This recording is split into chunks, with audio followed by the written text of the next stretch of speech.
What's up, YouTube? And this is your Justice uploaded update. Meron po tayong update para sa kaso ni former Governor Roel Digao. Nagkaroon na po na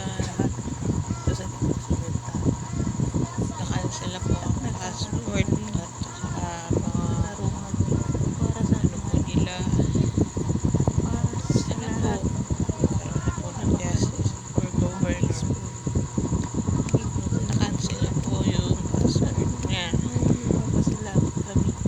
tapos po may buhay nauna po siya sa nakasona po yung dapat kasuhan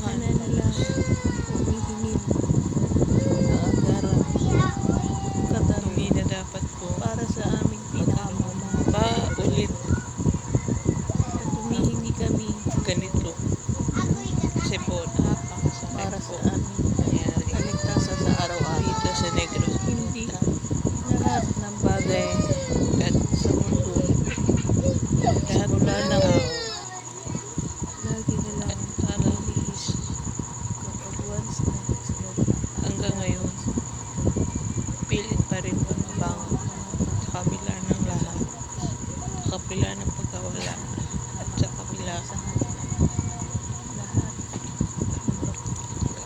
takot para sa sariling buhay, takot para sa kasi iba ang buhay nandito ka pag nasalita ka tapos na hindi ka naman magsasalita madaling matatahimik ang buhay mo lahat pero sana simula na nawala ang governor namin napakahirap magsalita on justice for him and justice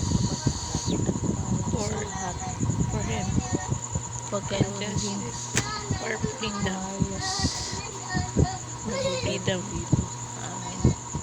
para magkaroon na uuwi sa boses at uuwi sa tao boses kalayaan sa lahat